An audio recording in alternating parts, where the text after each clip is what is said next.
know it's one of the top issues facing Los Angeles, one you've no doubt noticed. But now the city is enacting a new plan to remove RVs parked in neighborhoods. So encampments are surging in California, taking over not just inner cities, but the very neighborhoods that power them. And with sanctuary residents scratching their heads wondering why the billions given by their government to nonprofits do nothing, a new plan has emerged to tow away RVs and remove encampments once and for all. But as you're about to see, this plan may be too little, too late. News Chopper 4 flew over East Hollywood and shot video of several RVs. We saw more than a dozen RVs parked next to several businesses. And in Venice, even more are parked up and down Washington Boulevard. $3 billion sent to LA County over 4 years is completely unaccounted for. That's $2.3 billion that could have been used to clean up this or find housing for people who live like this. Can you 1019 over to Harriet and Howard, please? For the last 12 months, residents in San Francisco's South of Market neighborhood have had a direct line to a team of private security guards. We do heavy patrols here. If there's anybody that's on the sidewalk blocking doorways, blocking garageways, we basically walk up to them, we address it. Most of the money goes out to nonprofits or developers who claim they're going to use the money to build housing. And what we saw in these two investigations, that's not where the money went. And it was used to pay one individual's American Express bill.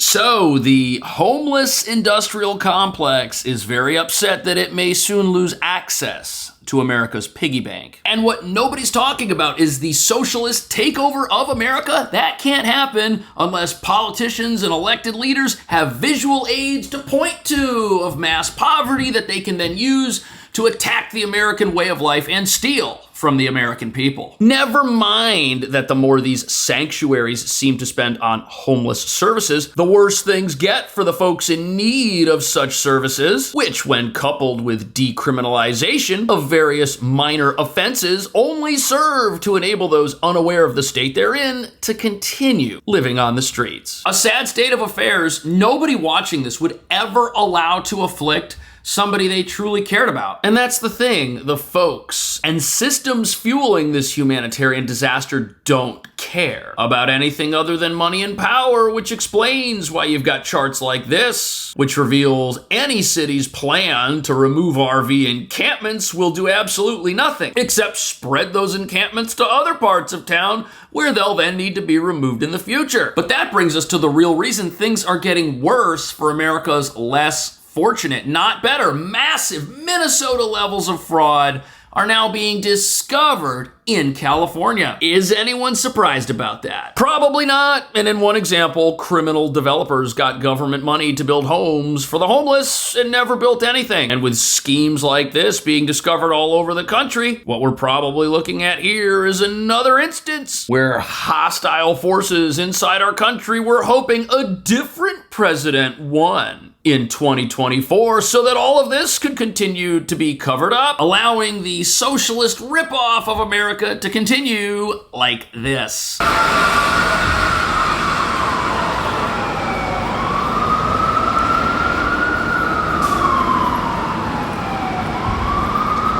At what point is somebody going to come out and say that stealing from your own residents to not help your own residents who are in dire need of assistance is wrong? At what point is that gonna happen? Is that ever gonna happen? If you or I had a friend or relative who was living on the streets, we'd be under extreme compulsion to plead with them and do everything possible to get them out of that situation, hauling them out if necessary, to get them real help, which is the compassionate thing to do. But as you're about to see, the homeless industrial complex doesn't have compassion anywhere in its name. But I know there's something in you guys that you guys can put through because you have each other as well. Okay, it's gonna take a whole team effort here. All right. I know. Someone's gonna be hurting more than others in other days. Right. And you know what I'm talking about when you have to overcome. I'll send you updates. Good. Seriously, I can send you guys updates and stuff. Stay with your family you can trust. So these folks here were allegedly placed in a treatment-related program, and apparently that treatment program bussed them around to various facilities until the government money ran out, didn't help them in any way, and then dumped them on the streets. That's the system that is supposed to be getting people off the streets, but it just sucks money out of everybody and puts folks back in a situation that they were extracted from. Revealing what we've got here is a revolving door system of targeted enforcement, targeted treatment, coupled with targeted short-term help, which makes it look like things are being done to assist individuals, raises statistics of folks helped off the streets. That's a great statistic, isn't it? Hey, we've helped thousands of people get off the streets, but the statistics of how many of those people end up back on the streets are very depressing. This is so sad. Very tragic, but you've got to understand something. To the people who want to take over America and attack the American way of life as being unjust, to them, every single person living on the streets equals money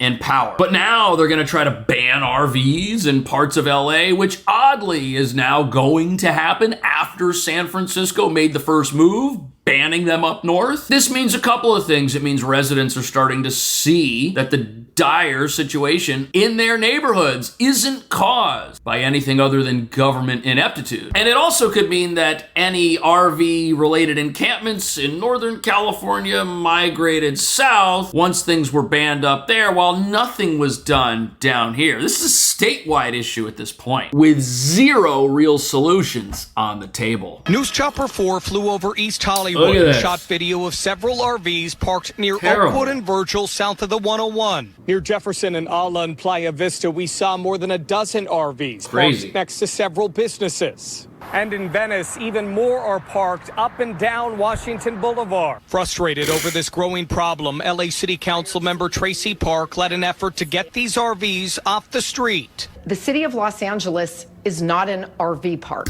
Today, well, it is now. And you know something? When San Francisco said, hey, we're going to start banning RVs, when they did that, everyone knew this was going to be the result, that people who were in a sad state of affairs were just going to end up being forced to migrate somewhere else and do the same thing. And here we are 1 month later, and RVs are all over Los Angeles. Now, this is actually good news for the homeless industrial complex power brokers who get rich off the suffering of others, because now they have visual aids to ask for more money to cure a problem that they thought they had under control, but is now just growing and perpetuating. Now, does everybody involved with working in homeless outreach have an ulterior motive? No, not at all. But the problem is these nonprofits, well, they can't get government money unless there is an existential threat to the way of life of people who live somewhere, and unless there are massive numbers of people who they are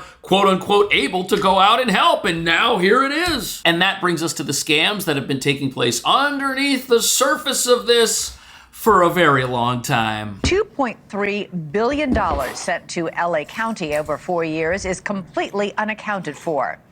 That's $2.3 billion that could have been used to clean up this, or find housing for people who live like this, or to fix this part of Venice Where did the money go? where people own $1 million homes but are too afraid to walk their dogs because of this.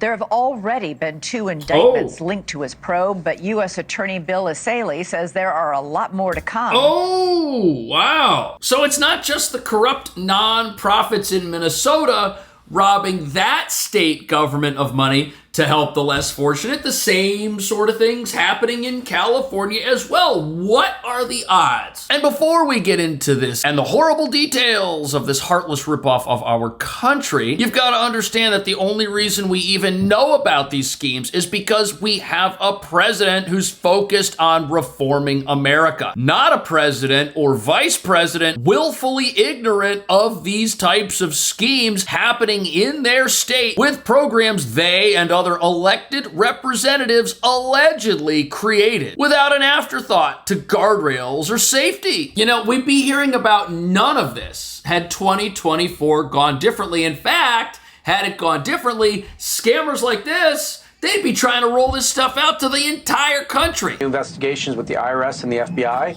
and it's already culminated in 2 separate indictments, and I can assure you that more will come. Wow. In the 2 indictments you've announced thus far, in one case, somebody was taking this money that was meant to build homes for the homeless and spending it on things like tickets to Coachella concert, jewelry, and a Beverly Hills mansion. Wow. It's frankly outrageous. Totally is. That's a lot of money to pay for a Beverly Hills mansion. So somebody who was supposed to go out and build homes for places to live in, they got a home for them to live in. This is like the opposite of how this program's supposed to work. And you know something? If it's happening in California, it's probably also happening in places like New York. We know that there have been new fraud schemes uncovered in places like Maine. This stuff is everywhere in America. There's a fraud industrial complex out there that people are just finding out about. With well-connected nonprofits grifting off hardworking Americans using the homeless for their own personal gain, which perfectly explains why the more people who live on the streets, the better it is for these folks. Because if homelessness isn't increasing, you can't increase the number of companies who want to have access to government money with schemes to not actually help people. Oh no. Bill, how long has this kind of fraud been going on? Great question. I mean, the homeless issue in Southern California is a massive issue. Taxpayers have forked over tens of millions, if not hundreds of millions of dollars to fix it, and people are stealing it? It's unbelievable, and it's probably been going on for a very long time, but unfortunately no one's really looked at it until recently. Before this position, I was in the state legislature, and we would ask a lot of questions about the billions of dollars being spent every year to solve homelessness, and we can all see with our eyes and ears that it wasn't being solved, and the money wasn't going to the people who needed it most. So one of the first things I did after being appointed as the U.S. Attorney here in L.A. was to create the Homeless Fraud and Corruption Task Force. Wow, so we didn't have a fraud task force before this, and we likely wouldn't have gotten one, which is shocking because here you have a dire situation that everyone can see, and everyone can see that it's not improving even though billions of dollars are spent, and no one's checking, no one's following up to see why people aren't getting the help they need. There are not audits and investigations into these companies. No one's looking for any fraud, and therefore nobody found any, even though it was obviously right there for whoever wanted to find it to find it. This goes to show when you hand out billions of dollars with little to no oversight, there are people out there that will take advantage. Sure are. That's always been our suspicion, is that there's been very little oversight or accountability to the individuals who receive this money. Most of the money goes out to nonprofits or developers who claim they're going to use the money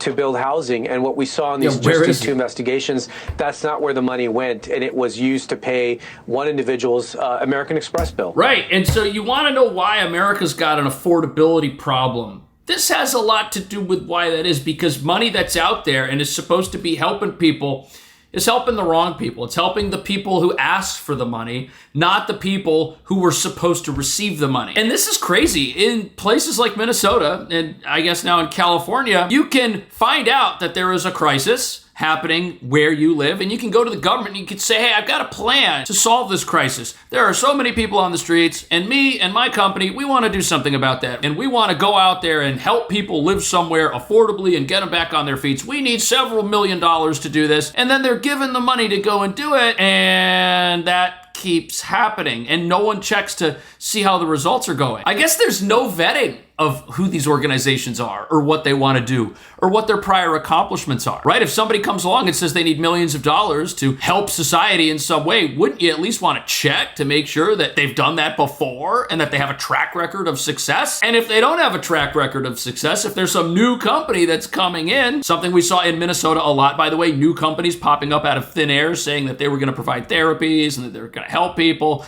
they were going to provide meals for sick kids. These companies just popped up out of nowhere. They're brand new companies who said, hey, we need money to fix something. They got the money. Why wasn't anybody watching to see how they'd spend it? What I can tell you is just in these two cases represent over a $50 million loss. And that's, again, scratching the surface.